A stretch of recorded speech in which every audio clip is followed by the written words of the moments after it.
اپنے خاندانوں کو روح القدس کی تحریک میں سیل کر لے. میں نے یہ بھید سیکھا ہے. اور کل رات میرے خاندان کے چند افراد میرے ساتھ ہیں. ہم نے خاندان کی حیثیت سے بیٹھ کے دعا کی اور میں نے اپنے خاندان کے افراد کو یہ کہا کہ کل رات خدا نے سیالکوٹ کنونشن کے لیے جس پیغام پر میرا دھیان مبذول کروایا ہے وہ امن کے دشمن کے بارے میں ہے. اور میری زندگی کا اور بہت سے ایمانداروں کا, آپ میں سے بہت سے لوگوں کا یہی تجربہ ہے کہ جب آپ دشمن کے خلاف کھڑے ہوں گے, پہلے ایک سپاہی آپ کے سامنے ہوگا. جب آپ اس کے خلاف جنگ کا اعلان کر دیں گے, اس کی لیجنز لشکر ہمارے گرد گھومتے ہیں. اور میں نے اپنے خاندان سے یہ دعا کی کہ کل رات کی خدمت کے لیے آپ میرے لیے دعا کریں, کیونکہ ابلیس کو پتا ہے کہ میں پاک کلام کے اوراق سے اسے ایکسپوز کرنے والا ہوں, اسے برہنہ کرنے والا ہوں, میں ننگا کرنے والا ہوں کہ وہ کیسے دنیا کے امن کا دشمن ہے اور کیسے دنیا کے امن کو, کلیسیوں کے امن کو, خاندانوں کے امن کو وہ ختم کر دیتا. ابلیس کا ایک اور ہتھیار سلطنتوں کے حکمرانوں کو استعمال کرنے کے علاوہ ایمانداروں کو دکھ پہنچانا ہے.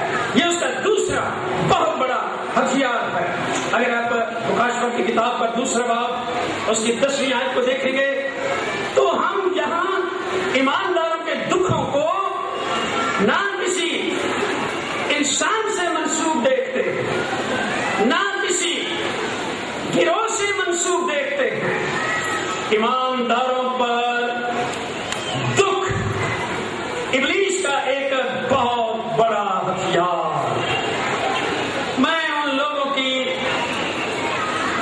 نفسیات کو نہیں سمجھ سکتا جنہوں نے ہماری کلیسیاؤں میں یہ تعلیم دینا شروع کر دی ہے کہ اگر آپ خدا کے بندے ہیں آپ کبھی بیمار نہیں ہوں گے, آپ کے گھر پر پیسے کی کمی نہیں رہے گی.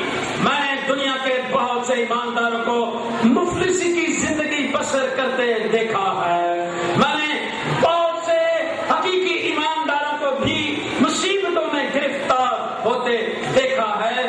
کیوں لوگ پاک کلام کی خدمت کرتے ہیں, راستوں میں حادثات کا شکار ہو کر ہلاک ہو جاتے ہیں. 30 برس پہلے میں فیصل آباد کنونشن پر جا رہا تھا اور نشاط آباد کا پل جب میں نے پار کیا حادثہ ہوا اور میں 6:30 بجے تک شام تک ہاسپٹل میں تھا.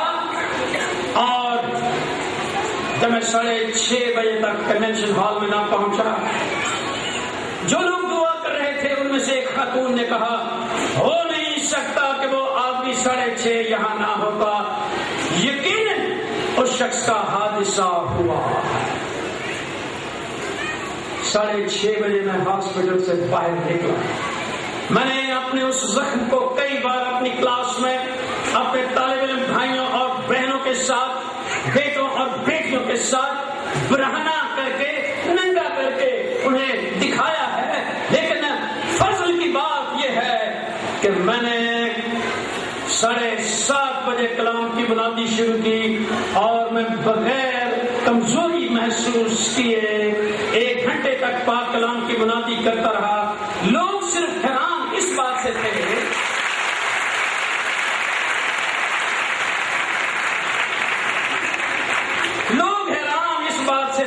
کہ آج اس شخص کا صرف ایک بازو کیوں ہل رہا ہے اور دوسرا بازو کیوں یہ نہیں ہلاتا.